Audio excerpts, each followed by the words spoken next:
다 같이 묵도하심으로 8월 30일 주일 예배를 드리겠습니다.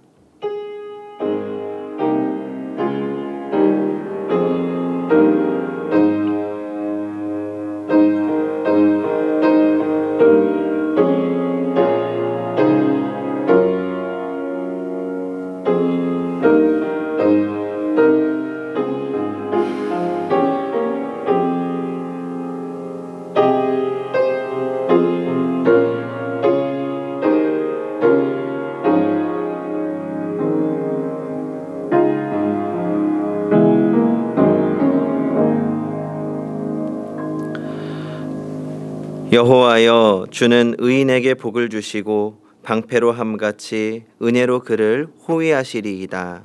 아멘. 다 같이 경배와 찬양, 찬송가 1장 찬양하겠습니다.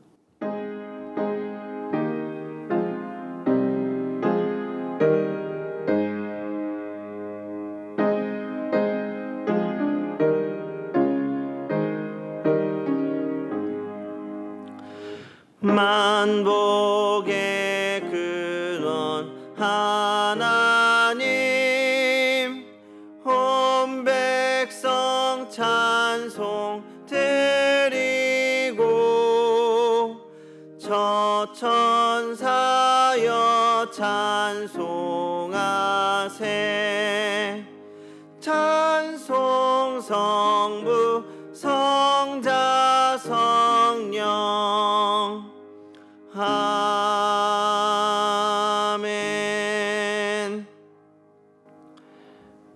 이 시간 다 같이 주님 앞에 겸손히 머리 숙이셔서 참회의 기도를 드리겠습니다.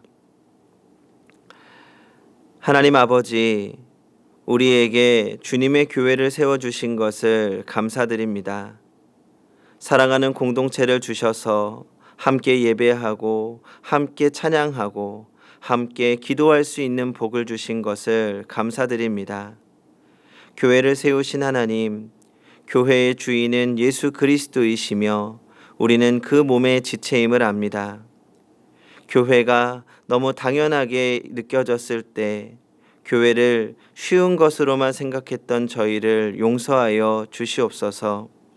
이 시간 사랑하는 성도 한 사람 한 사람이 주님의 몸된 교회이며 우리의 지체임을 다시 깨닫게 하시고 우리 각자가 교회로서 살아갈 수 있도록 도와주시옵소서.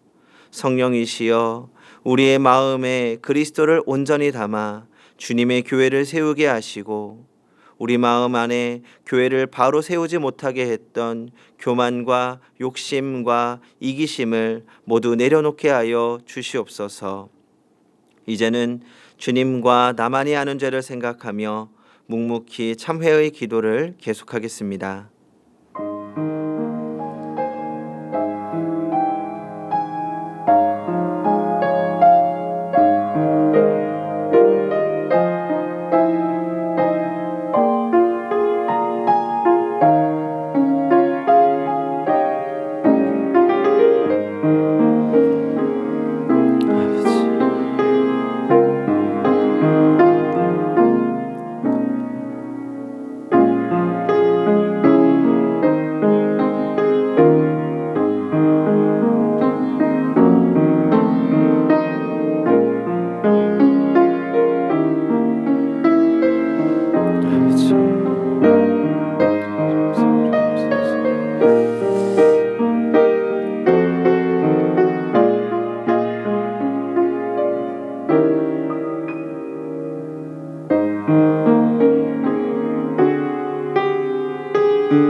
누가 능히 하나님께서 택하신 자들을 고발하리요?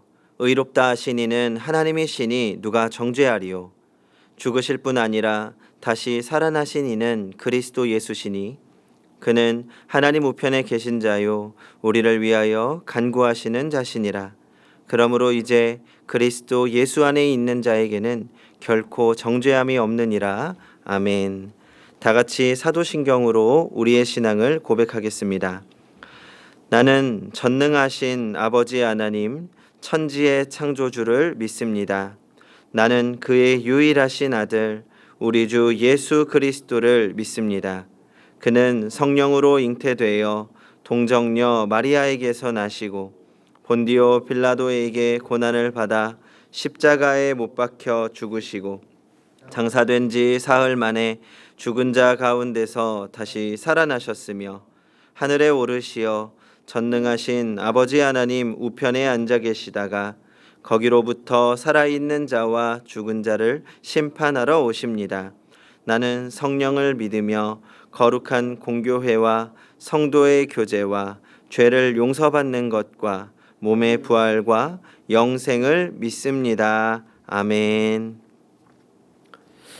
다 같이 교독문 38번을 교독하도록 하겠습니다. 교독문 38번 시편 92편입니다.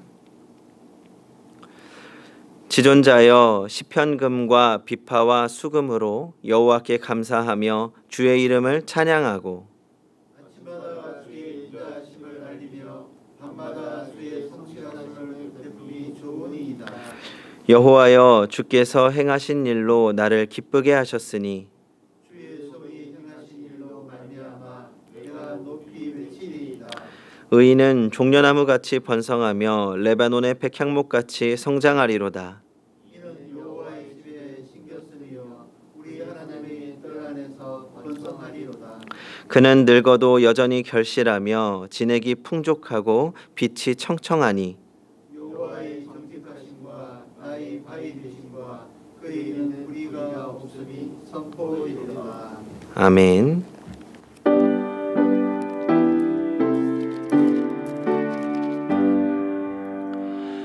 전능왕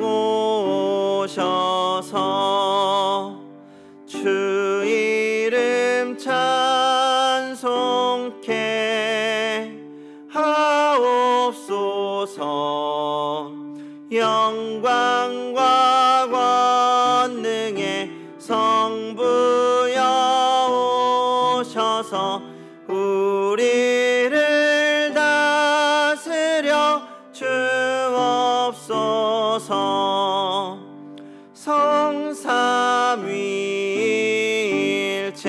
성삼위일체께 한없는 찬송을 드립니다.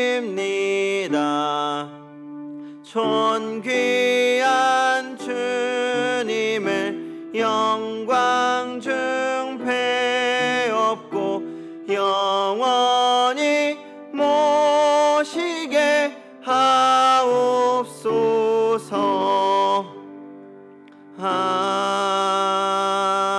아멘.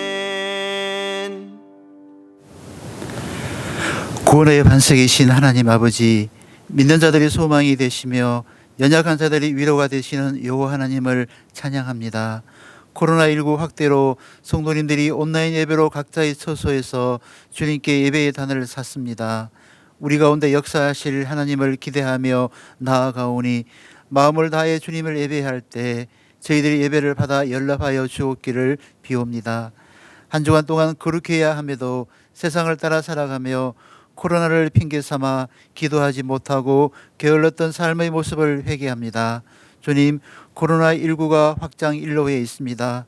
일부 교회들의 편향된 시각과 행동으로 코로나19가 확대되어 몹시도 부끄럽기도 합니다. 이 시간 주님 앞에 간절히 기도하오니 속히 코로나가 물러가게 하여 주시옵소서. 우주의 주관자이시며 피조물을 세심히 감찰하시는 주님, 주님의 섬세한 간섭과 성실한 긍휼하심으로 교회가 위기 속에서 무너지지 않고 하나님의 살아계심을 경험하는 시간이 되게 하여 주시옵소서. 사랑의 주님, 저희 성도님들 주님 안에서 모든 시험 환난을 능히 감당하게 하시옵고 가족 간, 이웃 간 사랑으로 연합하여 주시옵소서. 어느 곳에 있더라도 작은 예수가 되어 그리스도의 향기를 풍기어 복음을 선거하는 성도들 되기를 원합니다. 코로나 방역을 위해 수고하시는 공직자들을 기억하시어서 저들이 지치지 않고 잘 대처할 수 있도록 저들의 마음과 육신을 지켜 주시옵소서.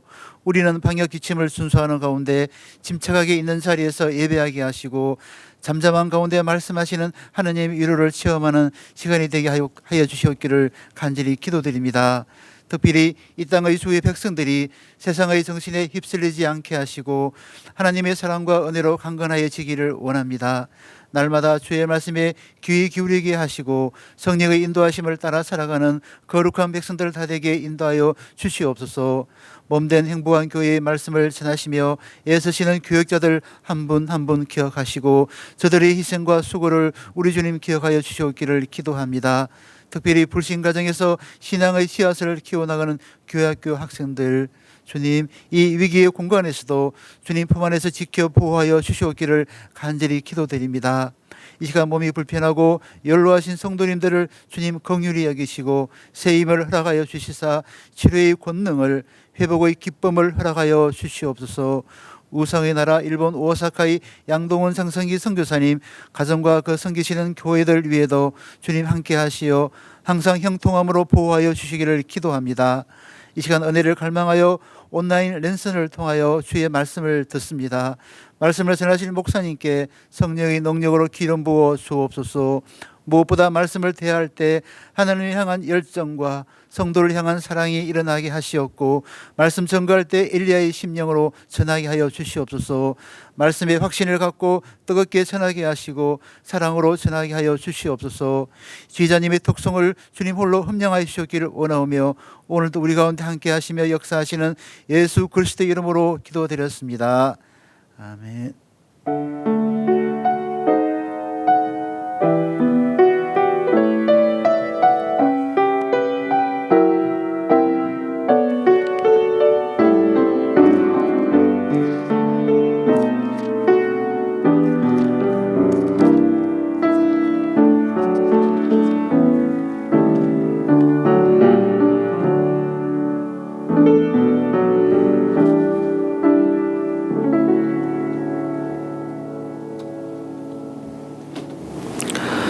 오늘 우리에게 주시는 하나님의 말씀은 출애굽기 3장 7절부터 10절까지 말씀입니다. 출애굽기 3장 7절부터 10절 하나님의 말씀을 봉독하겠습니다. 여호와께서 이르시되 내가 애굽에 있는 내 백성의 고통을 분명히 보고 그들이 그들의 감독자로 말미암아 부르짖음을 듣고 그 근심을 알고 내가 내려가서 그들을 애굽인의 손에서 건져내고 그들을 그 땅에서 인도하여 아름답고 광대한 땅, 젖과 꿀이 흐르는 땅, 곧 가나안 족속, 헷 족속, 아모리 족속, 브리스 족속, 히위 족속, 여부스 족속의 지방에 데려가려 하노라. 이제 가라. 이스라엘 자손의 부르짖음이 내게 달하고 애굽 사람이 그들을 괴롭히는 학대도 내가 보았으니 이제 내가 너를 바로에게 보내어 너에게 내 백성 이스라엘 자손을 애굽에서 인도하여 내게 하리라. 아멘. 이 시간에는 김준희 지휘자님의 특송이 있겠습니다.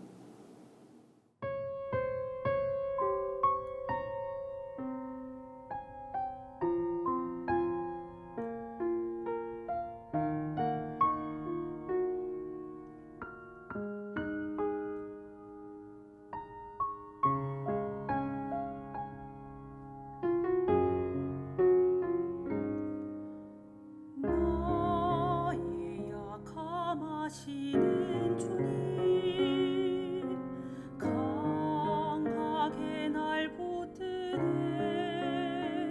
좁은 길을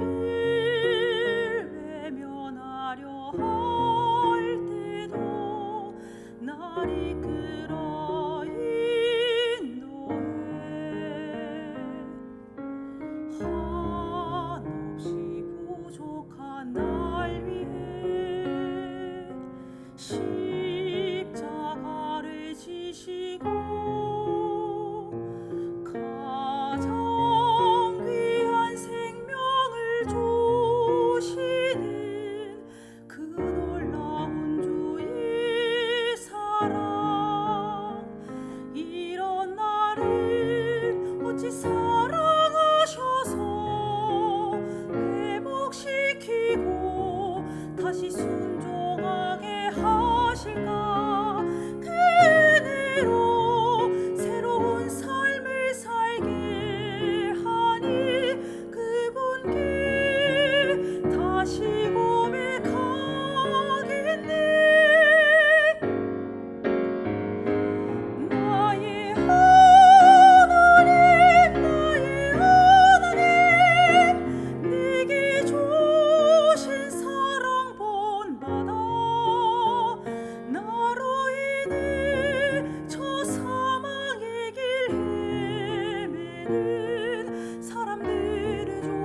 나를 어찌 사랑하셔서 회복시키고 다시 순종하게 하실까. 그 은혜로 새로운 삶을 살게 하니 그분께 다시 고백하겠네.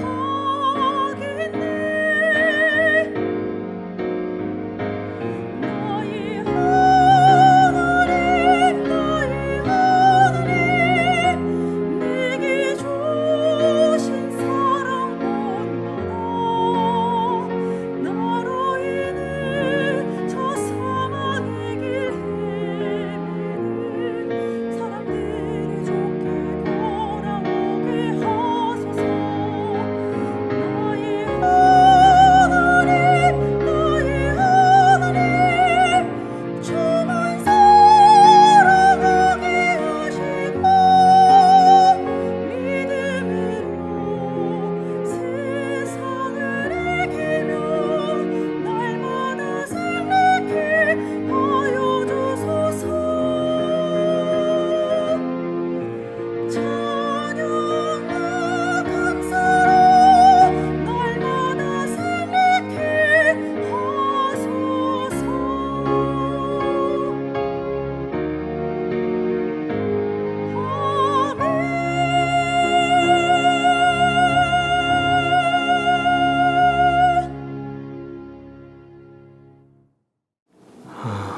말씀을 위하여서 한 번 더 기도하겠습니다.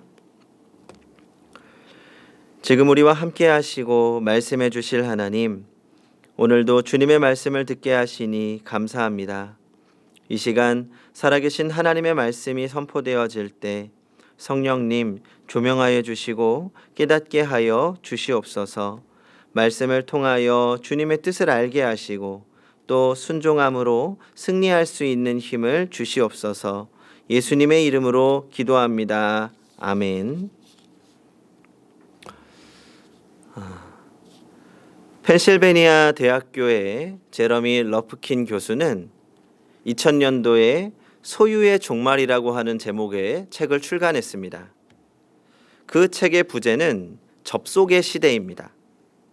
그는 전통적인 산업혁명의 결과로 나타나는 생산자, 소비자의 산업 구조가 이제는 공급자, 접속자의 구조로 변하고 있다고 설명합니다. 제러미 러프킨 교수의 주장은 20년이 지나 현실이 되었습니다. 대표적인 서비스가 따릉이입니다. 따릉이는 서울시에서 2015년부터 시작한 무인 공공자전거 대여 서비스입니다. 회원 가입을 하고 소정의 결제를 하면 서울 어디에서나 자전거를 빌릴 수 있습니다. 현재 따릉이 이용자는 점차 증가하는 추세입니다. 사업 초기에는 2,000대로 시작을 했는데 약 4년 만에 25,000여 대로 늘어났습니다. 그래서 이제는 한강뿐만 아니라 도심 어디에서도 따릉이를 타는 분들을 자주 볼 수 있습니다. 경제학에서는 이런 따릉이와 같은 공공 시스템을 시간 공유 경제라고 정의합니다. 앞으로 이런 자전거뿐만 아니라 이미 활용 중인 자동차 공유, 주차 공간 공유, 주거 공유 등을 포함해서 공유 경제는 점점 더욱 활발할 것이라고 이야기합니다. 이제는 굳이 물건을 사서 집에 쌓아둘 필요가 없고 필요한 상품을 찾아다니는 수고도 줄일 수 있습니다. 효율성과 편리함의 측면에서 보면 이것보다 더 편한 세상이 어디에 있을까요? 주말에 바빠서 주말 드라마를 못 볼까 하는 걱정도 이제는 사라졌습니다. 접속만 하면 자신이 원하는 시간에 드라마를 볼 수 있습니다. 그렇다고 접속의 시대가 우리에게 마냥 반가운 것만은 아닙니다. 제러미 러프킨 교수는 그의 책에서 접속의 시대에 담긴 걱정을 이렇게 표현합니다. 네트워크에 기반을 둔 경제는 연결의 속도를 높이고 지속 시간을 줄이고 효율성을 향상시키고 상상할 수 있는 모든 것을 서비스화함으로써 생활을 더욱 편리하게 만든다. 그러나 대부분의 관계가 상업적 관계로 변할 때 비상업적인 관계, 다시 말해서 혈연, 이웃사랑, 문화적 공유, 종교적 활동, 시민의식의 바탕을 둔 관계는 어떻게 되는 것인가? 삶이라는 것이 상업적 거래의 연속에 불과한 것으로 변질될 때 애정, 사랑, 헌신에서 비롯되는 인간의 전통적 상호관계는 어떻게 되는 것일까? 그러니까 쉽게 말하면 지금 우리는 서로 간에 공감하는 관계가 아니라 상업적인 관계 속에서 이익을 위해 살아가게 된다는 것입니다. 그래서 사람과 사람 사이의 공감은 사라지고 대상은 자신의 이익과 수단을 위한 도구로 전락하게 되는 것이지요. 그러면서 이러한 접속의 시대에 나타나는 사회적 부작용들을 극복하기 위해서 개인이든 공동체든 공감 능력 향상에 대한 지속적인 노력이 필요하다는 것을 강조하고 있습니다. 그리고 저도 이 공감이야말로 교회와 그리스도인이 개인을 위해서, 교회를 위해서, 그리고 우리가 살아가는 사회를 위해서 회복하기 위해서 애를 써야 하는 아주 중요한 가치라고 생각합니다.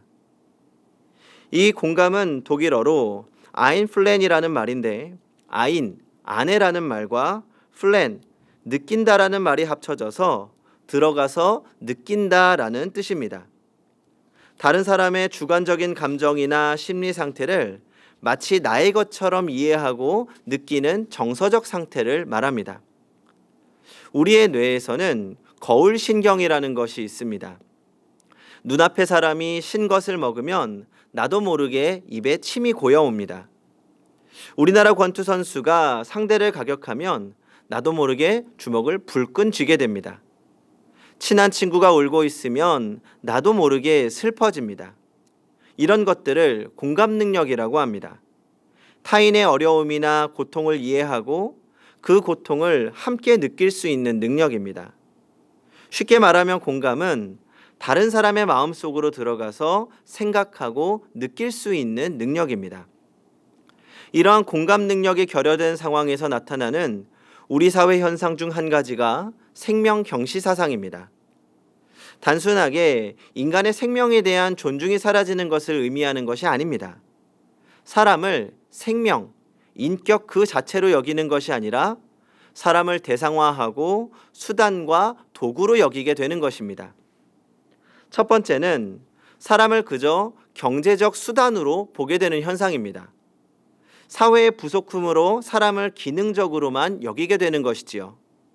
이러한 관점에서 본다면 사람은 언제든지 기능적으로 대체될 수 있는 부속에 불과합니다. 그러다 보니 인격이 무시되는 겁니다. 두 번째는 사람을 그저 성적 수단으로 보게 되는 현상입니다. 최근에 이슈가 되었던 N번방 사건도 마찬가지입니다. 피해자의 아픔을 공감하지 못하고 상대를 성적 도구로 대상화하기 때문에 일어나는 일입니다. 그 외에도 사람을 도구화하고 대상화하는 현상들이 많이 나타나고 있습니다. 전 이 공감의 결여 현상이 교회 안팎에서도 나타난다고 생각합니다. 성도들의 삶을 공감하지 못하는 목사는 성도를 수단화하고 대상화하게 되고 일방적으로 훈계하고 가르치게만 됩니다. 그리고 목사의 삶을 공감하지 못하는 성도들은 목사를 기능적으로만 판단하게 되고 모든 행동에 대해서 비판적 의식만 갖게 됩니다. 또 성도들 간의 관계 역시 공감이 아니라 교회를 유지하는 기능적인 수단화가 될 때 목사와 성도, 성도와 성도가 서로를 향한 비판과 비난이 난무할 수밖에 없게 되는 것입니다. 성경에 대표적으로 공감이 결여된 사람들이 등장합니다. 누굴까요? 바로 바리새인들입니다. 요세푸스에 의하면 예수님 당시 예루살렘에는 6천 명의 바리새인들이 살고 있었다고 합니다. 당시 팔레스타인의 인구가 약 60만 명 정도였다고 하니까 바리새인들은 유대인 인구의 약 1% 정도가 되는 겁니다. 이들은 종교 지도자들로 자기를 의롭다고 믿고 다른 사람들을 무시하는 사람들이었습니다. 자기만 옳다는 겁니다. 성경을 믿고 부활을 믿고 금식 기도를 하고 11조를 철저히 하면서 자기가 하나님을 최고로 잘 섬기고 올바른 믿음을 가지고 있다고 생각한 사람들입니다. 이런 사람들이 공감을 하지 못했습니다.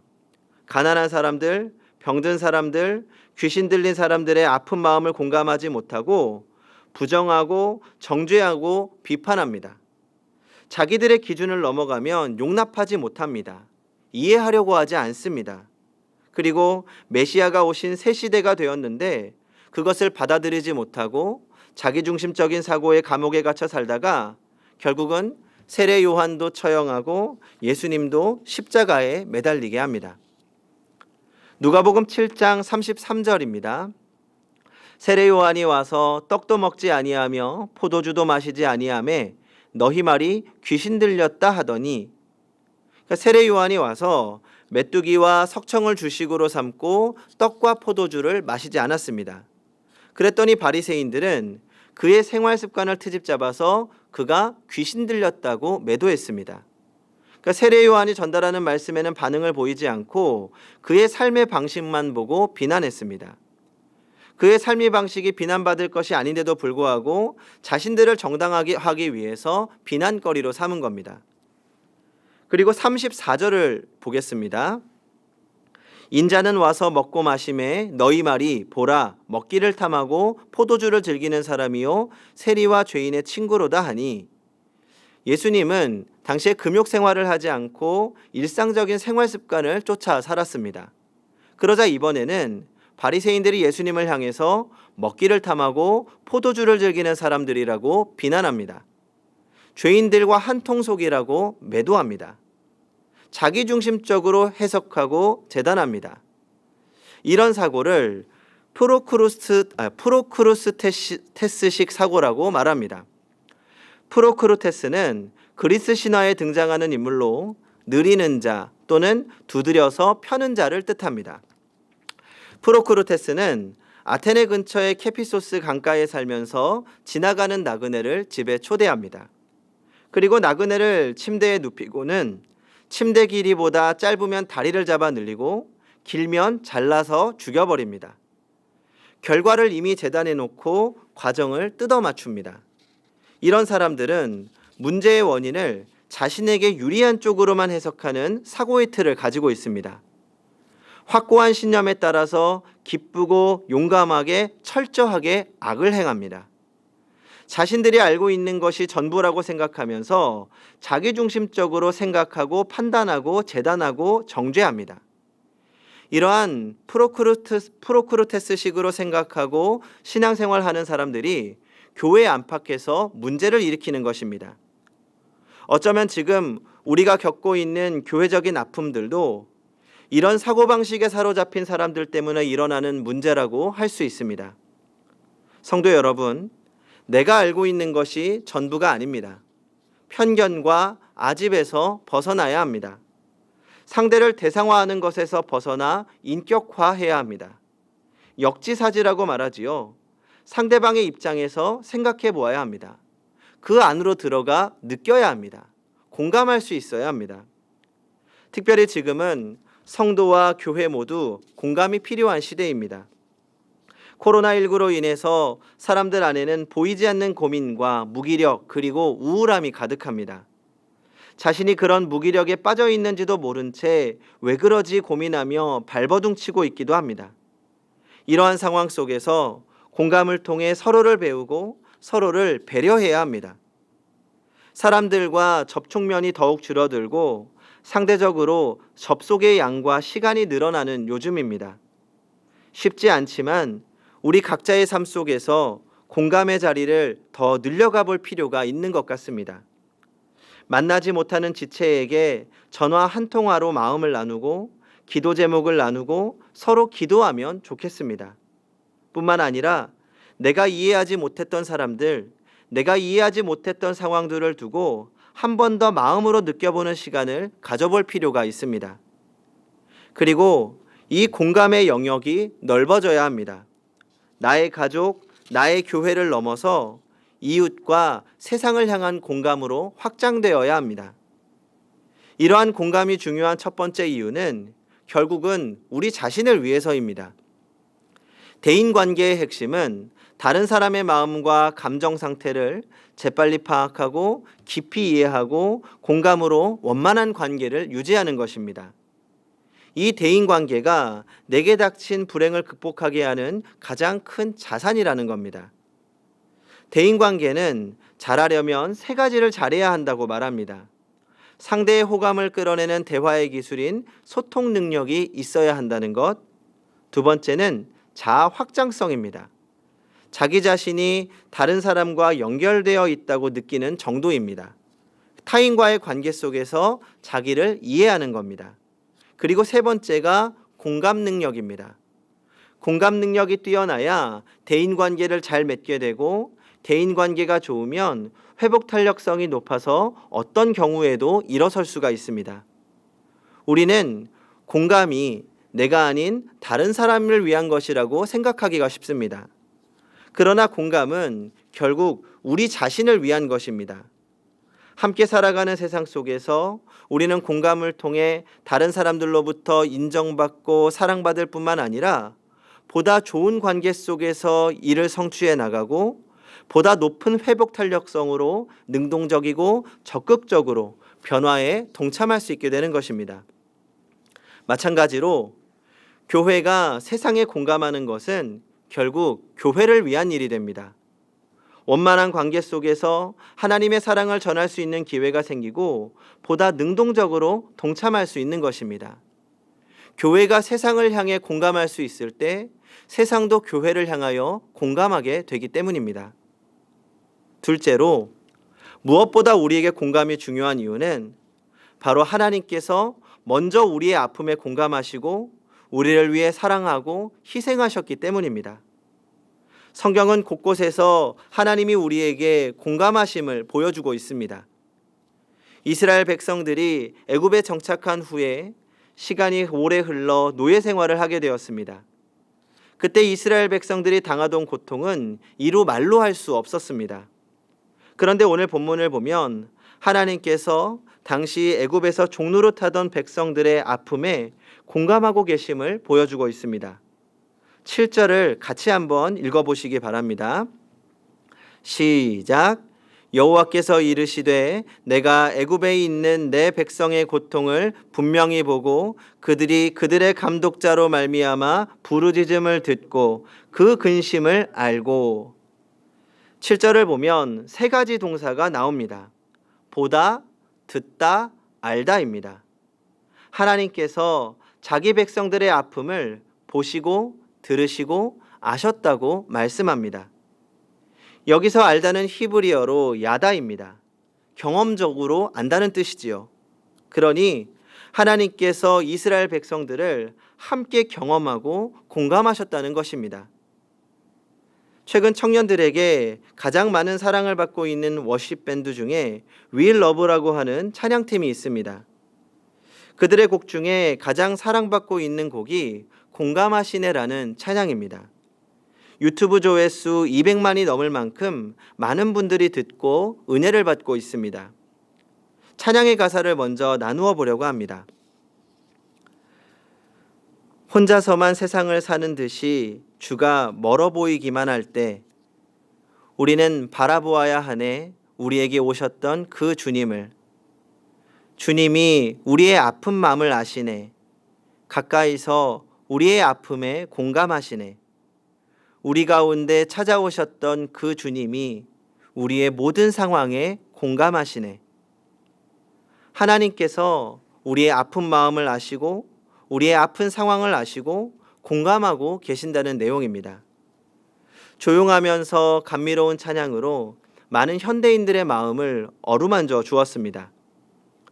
그런데 이 위러브의 김강현 현재가 이 찬양을 만들게 된 비하인드 스토리가 있다고 합니다. 김강현 형제는 2014년 대학교에 입학해서 신학을 공부한다는 뜨거운 마음과 설렘으로 지내고 있었습니다. 그러던 중에 2014년 4월 온 국민의 마음을 아프게 한 세월호 사건이 발생했습니다. 그 사건을 바라보면서 신앙이 무너지기 시작했고 마음이 피폐해졌습니다.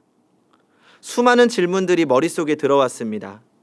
하나님이 선하시다고 하셨는데 왜 저러한 불의 가운데서 침묵하실까? 하나님이 정말 살아계시는데 어떻게 저런 일이 일어날 수 있는가?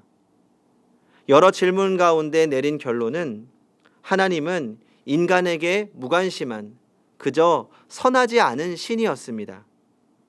그렇게 강현 형제의 신앙과 신념이 서서히 무너져갔고 방황하기 시작했습니다.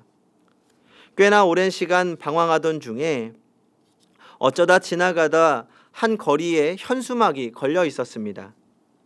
거기엔 세월호 참사를 통해서 자녀를 잃었던 부모의 고백이 이렇게 적혀 있었습니다. 내가 하나님을 믿는 이유는 그분이 나와 같이 아들을 잃어본 아픔을 아시기 때문이다. 강현 형제는 머리를 강하게 한 대 얻어맞은 것 같다고 말했습니다. 그리고 이렇게 고백합니다. 하나님은 그저 인간을 삶 한가운데 내버려 두고 무관심으로 일관하는 신이라고 생각했는데 나보다 훨씬 더 고통 가운데 계셨던 그분은 우리와 같은 고통과 아픔을 이해하시고 공감해 주실 수 있는 분이셨다. 그 사실이 나에게 너무나 큰 소망이 되었고 참 위로로 다가왔다. 그날의 위로를 공감하시네라는 곡에 담고 싶었다고 합니다. 그리고 이 곡이 불려지고 들려질 때 자신이 경험했던 그 위로가 고통 가운데 있는 혹은 슬픔 가운데 있는 이들에게도 동일하게 전달되기를 원했습니다. 하루하루 힘든 상황 가운데서 살아가는 우리 모두가 절대 혼자가 아님을 깨닫고 우리와 함께 하시는 하나님의 위로와 평안을 느끼길 소망한 것입니다. 그리고 강현 형제의 소망을 하나님께서 이루어 주셨고 이 찬양의 은혜를 받은 많은 분들이 이 간증을 댓글로 달아놓았습니다. 2년을 넘게 준비했던 경찰 시험이 떨어지고 좌절하던 분, 교회를 7년이나 다녔지만 믿어지지 않아서 방황하다가 결국 자살하기 위해 마음을 먹고 약을 먹게 된 분, 태어날 때부터 빛의 색을 구별하지 못하는 시각장애자, 군복무 중인 분, 직장에서 힘든 하루를 보내고 홀로 지하철에 타고 집에 돌아오던 분, 그 중에 최근에는 코로나 확진자로 분류되어서 병원에 입원 중인 분도 있었습니다. 각자의 상황 속에서 다른 사람들이 이해하기 어려운 아픔을 간직하고 있었지만 하나님께서 그 아픔을 아시고 공감하신다는 것이 위로가 되었고 다시 일어날 수 있는 힘이 된 것입니다. 그 중에 한 어린 친구의 이야기를 들려드리려고 합니다. 저는 현재 중학교 3학년입니다. 저는 자살하려던 때가 있었습니다. 학교도 아니고 교회에서 왕따를 당한 적이 있습니다. 초등학교 5학년 때 저와 찬양단도 함께하며 지냈던 5명에게 왕따를 당하면서도 꿋꿋이 버티며 저는 신앙생활을 했습니다. 찬양단도 하고 예배도 빠짐없이 드렸습니다. 근데 계속 시간이 지날수록 제 마음이 검은색으로 변하기 시작했습니다. 교회도 가기 싫었고 사역도 하기 싫었고 모든 것을 내려놓고 싶었습니다. 큐티도 하기 싫었습니다. 그런데 여름 수련회 때 교회에서 기도를 했습니다. 주님, 제가 너무나 연약합니다. 제가 어떻게 해야 할까요? 계속 그렇게 기도했습니다. 그런데 주님이 이렇게 말씀하셨습니다. 내가 널 사랑한다. 나만 믿고 따라오너라. 그 음성을 듣고 기도할 때 아무 감정 없던 저에게 눈물이라는 게 쏟아지고 눈물을 펑펑 흘렸습니다. 그때 저는 깨달았습니다. 주님은 내가 아무리 힘들고 주님과 멀어져도 나를 떠나시지 않고 내 생각과 내 마음을 전부 알고 계셨다고. 그때부터 지금까지 찬양단과 사역 등 신앙생활을 꾸준히 하고 있습니다. 앞으로도 힘든 일이 많겠지만 주님만 붙들고 살겠습니다. 주님, 주님께서 저를 떠나시지 않으셨던 것처럼 저도 주님을 떠나지 않을게요. 주님 사랑합니다. 성도 여러분, 하나님께서는 우리 모두의 아픔을 보시고 들으시고 알고 계십니다.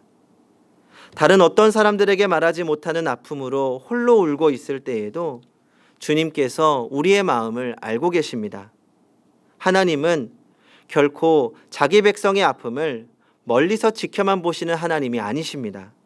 하나님은 자기 백성을 살피시는 하나님이십니다. 하나님은 자기 백성을 찾아오시는 하나님이십니다. 하나님은 자기 백성의 눈물을 닦아주시며 위로하시고 함께하시고 공감하시는 하나님이십니다. 그 하나님께서 지금 우리와 함께하고 계십니다. 때로는 하나님이 우리와 멀리 계신 것처럼 느껴질 때도 있습니다. 왜 우리에게 이런 아픔과 고민을 주시고 그대로 버려두시는지 원망스러울 때도 있습니다. 그러나 분명한 것은 그 모든 순간에도 하나님은 우리를 그대로 내버려 두지 않으신다는 사실입니다. 시편 116편 1절과 2절입니다. 여호와께서 내 음성과 내 간구를 들으심으로 내가 저를 사랑하는도다. 그 귀를 내게 기울이셨으므로 내가 평생에 기도하리로다. 사랑하는 성도 여러분, 지금 우리는 교회적으로, 개인적으로, 신앙적으로 힘든 시기를 겪고 있습니다. 함께 모이지 못하고 홀로 혹은 가족과 함께 모여 각자의 처소에서 예배를 드리고 있습니다. 분명한 것은 지금 이 순간에도 주님께서 우리의 어려움과 아픔을 보고 듣고 알고 계신다는 것입니다. 우리의 상한 마음, 아픈 마음, 외로운 마음에 공감하시며 우리를 위로하기 원하십니다. 우리를 위해 이 땅에 사람으로 오신 주님께서 지금 우리를 찾아오십니다. 그 하나님의 사랑을 경험하십시오. 그리고 그 사랑 안에서 믿음을 굳게 지키며 하나님의 자녀로 승리하는 성도님들이 되시기 바랍니다. 시편 40편 17절입니다. 주께서는 나를 생각하시오니 주는 나의 도움이시오 나를 건지시는 이시라. 아멘. 기도하겠습니다. 내 마음을 아시는 하나님, 지금 이 시간 내 곁에 계시는 줄 믿습니다. 나의 예배를 받으시고 나와 함께 하시는 줄 믿습니다. 우리 모두 어려운 상황 가운데 있습니다. 고민이 있고 걱정이 있고 아픔이 있습니다. 다른 어느 누가 알지 못해도 하나님께서 나를 알아주시며 공감하고 계심을 믿습니다. 그 하나님의 사랑을 신뢰하며 하나님의 위로를 경험하게 하여 주시옵소서. 또한 이 순간에도 하나님께서 모든 것을 합력하여 선한 길로 인도하실 줄 믿습니다. 우리에게 가장 좋은 것을 주실 줄 믿습니다. 하나님을 신뢰하며 하나님의 길로 걸어갈 수 있는 용기를 주시옵소서. 우리의 연약한 믿음을 붙들어 주시옵소서. 우리의 가정을 지켜주시고 사랑하는 교회를 지켜주시옵소서. 하나님께서 이 모든 순간에 함께 하시고 공감하시고 위로하시고 다시 일어날 수 있는 힘을 주실 줄 믿으며 예수님의 이름으로 기도합니다. 아멘.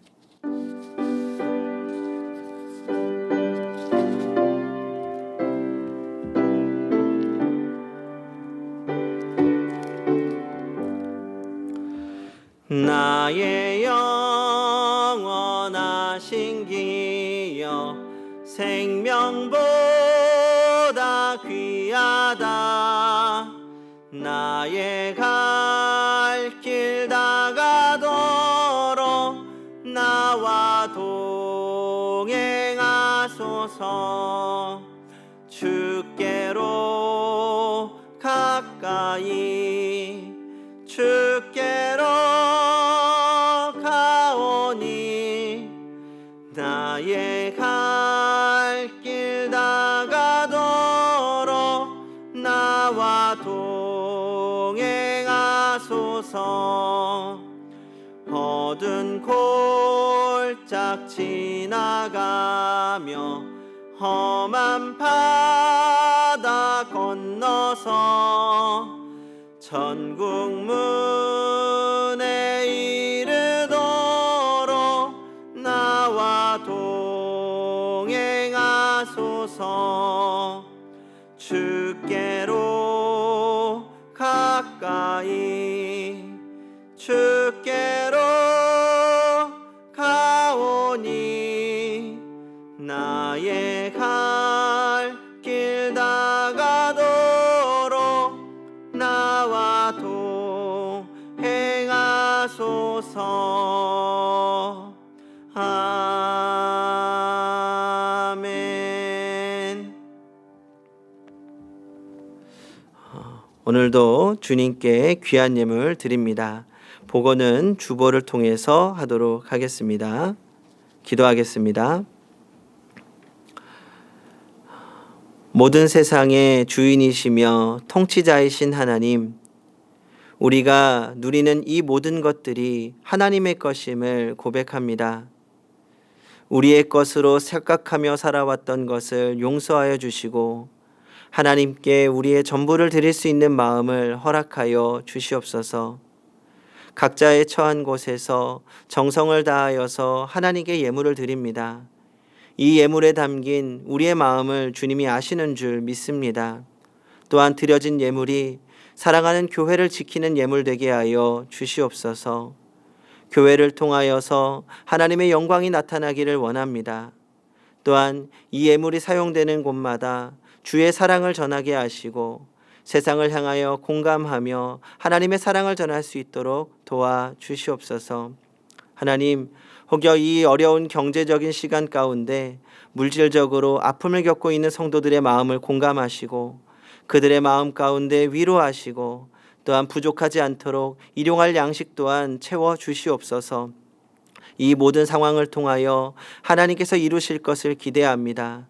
우리의 모든 삶 가운데 함께 하시고 끝까지 붙들어 주실 줄 믿으며 예수님의 이름으로 기도하옵나이다. 아멘.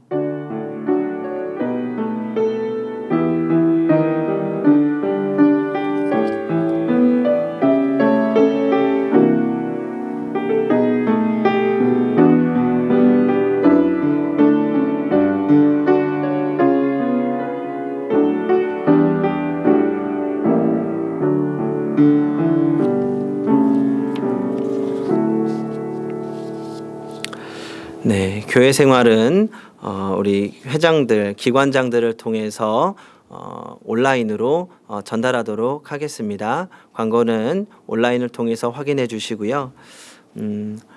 벌써 또 우리 성도님들 다시 못 본 지 2주나 되었는데 우리 성도님들 잘 지내고 계시는지 너무 궁금합니다. 우리 지난주에도 예배가 끝나고 나서 오히려 저를 위로해 주시는 우리 성도님들 덕분에 참 힘이 많이 났고요. 우리 성도님들의 모든 마음 가운데 하나님의 위로하심이, 하나님의 함께하심이 있기를 바랍니다. 무엇보다 이런 시간일수록 우리의 믿음을 더 굳게 지키면 좋겠습니다. 긴장하십시오. 경계하시고 우리의 마음을 틈타 넘어뜨리려고 하는 어떤 악한 세력에도 흔들리지 마십시오. 믿음을 굳게 지키십시오. 그리고 다시 모여서 우리 함께 예배할 수 있도록 우리 하나님께 간절히 기도하시기 바랍니다. 건강하십시오. 우리 옆에 계신 성도님들 그리고 멀리 계신 성도님들과 인사 나누겠습니다. 이쯤에 우리 성도님들 계실 거라고 생각하고 인사하셨으면 좋겠습니다. 주님의 이름으로 사랑합니다. 주님의 이름으로 축복합니다. 행복한 교회입니다. 행복하십시오. 행복하십시오. 행복하십시오. 다 같이 두 손을 높이 들고 찬양하겠습니다.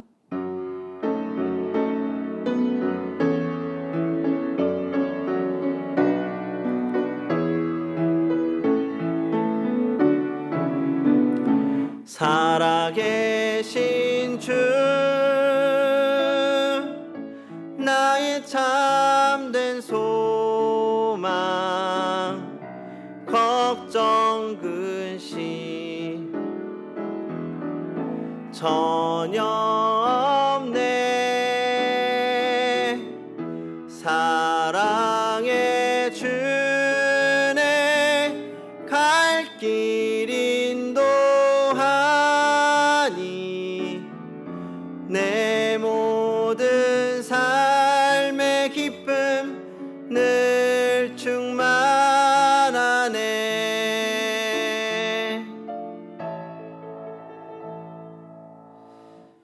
이제는 우리를 이해하시기 위하여 이 땅에 사람의 몸을 입고 오신 주 예수 그리스도의 은혜와 우리의 모든 아픔, 어려운 상황에 깊이 공감하시는 하나님 아버지의 크신 사랑하심과 우리 안에서 우리의 아픔을 위로하시고 우리의 눈물을 닦아주시는 성령님의 교통하심이 우리의 아픔에 공감하시는 하나님의 사랑을 힘입어 위로받고 또 세상을 향한 공감으로 하나님의 사랑을 전하는 우리 행복한 교회 성도들 그리고 그들의 사랑하는 각 가정 위에 지금 각자의 장소에서 하나님께 진실로 예배를 드리는 모든 이들 위에 지금부터 영원토록 함께 하시기를 간절히 축원하옵나이다. 아멘.